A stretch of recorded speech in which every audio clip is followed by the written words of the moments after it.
Operation Sindoor గురించి పాకిస్తాన్ ఉద్దేశించి మోడీ గారు ఏం మాట్లాడారా? అందరికీ తెలిసిందే కదరా. ఆపరేషన్ సింధూర్ దెబ్బకి తోక ముడిచి ప్యాంట తడుపుకుని పారిపోయిందిరా. చివరికి కాళ్ళ బేరానికి వచ్చిందని మోడీ గారు గట్టిగానే రాటు దింపారు పాకిస్తాన్కి. ఏదేమైనా మోడీ గారు గ్రేటే హే. పట్టపగలే పాకిస్తాన్కి చుక్కలు చూపించేశారా. వాసిపోయి ఉంటది పాకిస్తాన్కి.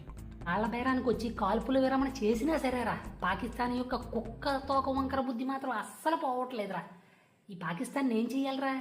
కాల్పుల విరమణ జరిపిన సరిహద్దుల్లో మళ్ళీ కాల్పులు జరుపుతున్నారంటే నరేంద్ర మోడీ గారు గట్టిగా వార్నింగ్ ఇచ్చినా సరే ఏట్రా ఈ పాకిస్తాన్ ధైర్యం, ఏట్రా ఈ పాకిస్తాన్కి? పెంచి పోషిస్తుంది కదరా టెర్రరిస్టుల్ని, ఉగ్రవాదుల్ని. వాళ్ళ చూసి అనుకుంటా. ఆపరేషన్ సింధూర్ ఆపకూడదురా. అవునరా, ఆపకూడదే. ఆపితే మళ్ళీ కుక్క తోక వంకర బుద్ధి అలాగే ఉంటుంది వాళ్ళది. ఖచ్చితంగా పాకిస్తాన్ అంతు చూసిన తర్వాతే ఆపరేషన్ సింధూర్ని ఆపాలి. అరే మామ, నేను పాకిస్తాన్ని పీక పిసికి చంపేస్తాను రా. ఎక్స్ట్రాలు చేస్తుందిరా పాకిస్తాన్. ముందు ఆ గడ్డాన్ని పీకించుకోరా బాబు, ఆ తర్వాత పీకి దిగిన పాకిస్తాన్ చూడలేక సత్తనం.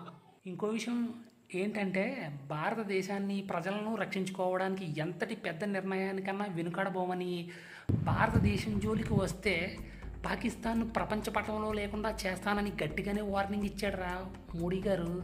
అంతేకాదే పాకిస్తాన్లోని ఉగ్రవాదుల స్థావరాలను పేల్చి 100 మందికి పైగా ఉగ్రవాదుల్ని హతమార్చినట్లు మోడీ గారు ప్రకటించారా బాబు.